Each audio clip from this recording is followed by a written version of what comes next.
Good morning students. இன்னைக்கு நாம பார்க்க போறது class 9 unit 5 poem The River. So this poem is a memorator. இது previous classல இது வந்து நான் நடத்தி இருக்கேன். இத வந்து நீங்க மனப்பாடம் பண்ணிக்கோங்க. சரியா? அடுத்து இன்னைக்கு நாம பார்க்க போறது இதோட book back exercises மட்டும் பார்க்க போறோம். First வந்து appreciation questions பார்த்துருவோம். Over the yellow pebbles dancing, through the flowers and foliage glancing. The question number 1, how does the river flow? தெரியும் அந்த flow அந்த river வந்து எப்படி flow ஆச்சு அப்படின்னு பார்த்தீங்கன்னா the river flows dancing. நமக்கு தெரியும் dancing over the yellow pebbles. அந்த கூழாங்கல்ல மேலே அப்படியே டான்ஸ் ஆடி நடனம் ஆடி போகிற மாதிரி போச்சு. What is mean by foliage? Foliage-னா என்னன்னா நமக்கு இங்கே கொடுத்திருப்பாங்க. Foliage means a cluster of leaves, flowers and branches. எப்பவுமே நீங்க வந்து போயம் முடிச்ச உடனே அதோட glossary-ல இருக்க மீனிங்கை படிச்சுக்கோங்க. அது எந்த கிளாஸா இருந்தாலும் அப்போ உங்களுக்கு வந்து அந்த வேர்டை கொடுத்து கண்டிப்பா மீனிங் கேட்பாங்க. உங்களுக்கு எழுதுறதுக்கு ஈஸியா இருக்கும். The number 2, river, swelling river, on you rush through rough and smooth. So why does the poet mention the river to be swelling? Because it is rising. அதாவது வர வர அது வந்து அதிகமாயிட்டே போகுது. அதனால தான் அது வந்து அதோட சைஸ் வந்து பெருசாயிட்டே போகுதுன்னு சொல்றாங்க. அதனால இது வந்து swelling சொல்றாரு. What are the surfaces the river flow through? எந்தெந்த சர்ஃபேஸில் ரிவர் போச்சுன்னா இங்கே இருக்கும். The river rushes through rough and smooth. சரியா? இந்த இதுதான் எக்ஸாக்டான ஆன்சர். இது இருந்ததுன்னா உங்களுக்கு ஃபுல் மார்க் கொடுத்துருவாங்க. Over rocks by rosy banks sweeping like impetuous youth. Where does the rose grow? So இந்த ரோஸ் எங்கே வளருது அப்படின்னு பார்த்தீங்கன்னா on the banks of the river. அதாவது ரெண்டு கரையிலையும் இது வந்து என்ன பண்ணுதுன்னா அந்த ரோஸ் செடிகள் வளருது. பேங்க்ஸ்னால் இந்த இடத்துல கரை. Which stage of man is compared here? So இங்கே வந்து the stage of youth அதுதான் வந்து இந்த இடத்துல போயிட்டு வந்து கம்பேர் பண்ணுவார். அடுத்தது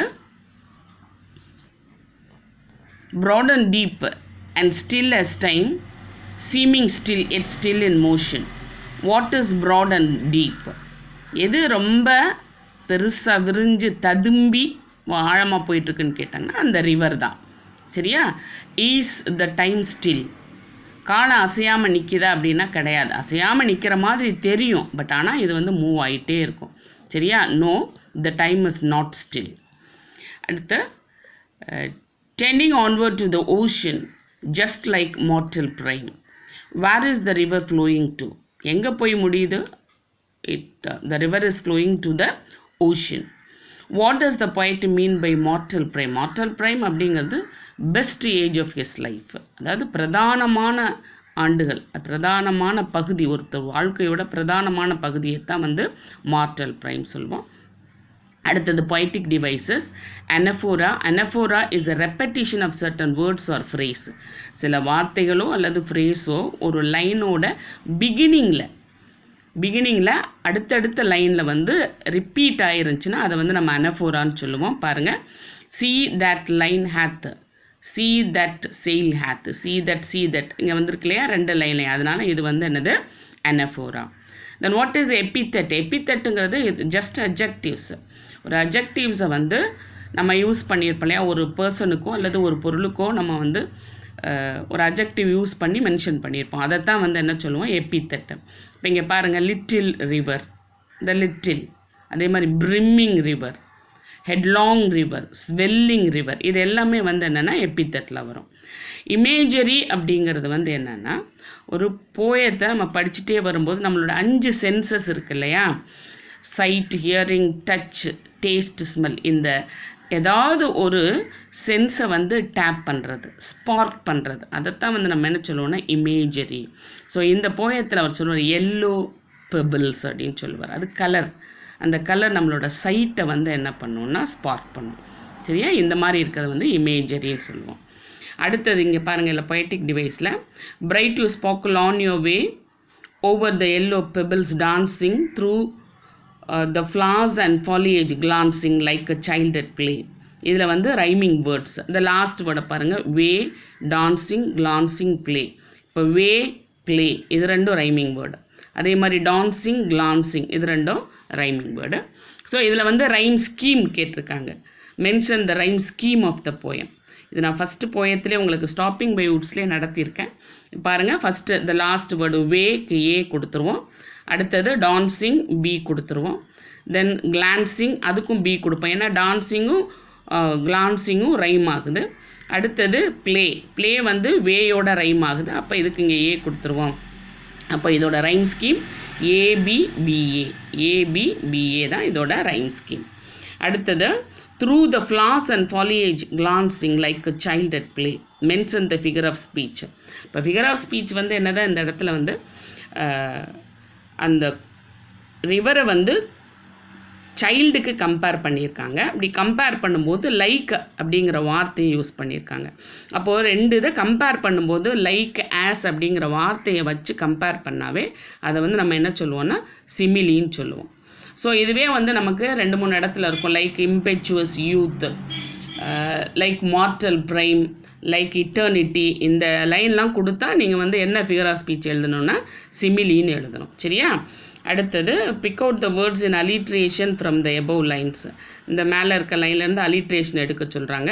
ஒரே எழுத்தில் ஒரே சவுண்டில் ஆரம்பிக்கிறது, கான்சனன்ட் சவுண்டில். ஃப்ளார்ஸ், ஃபாலியேஜ்.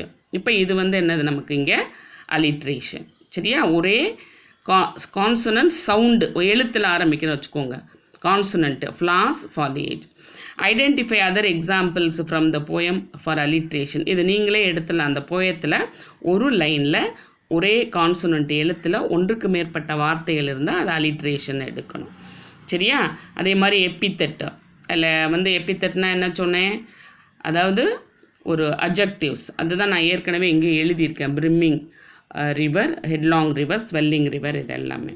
அடுத்து லிட்டில் ஃப்ளார், அதுவும் வந்து. அடுத்து pick out the example of imagery from the poem. அந்த இமேஜரிங்கிறது வந்து நீங்கள் இந்த எல்லோ பெபிள்ஸ் அதையே கொடுத்துக்கோங்க.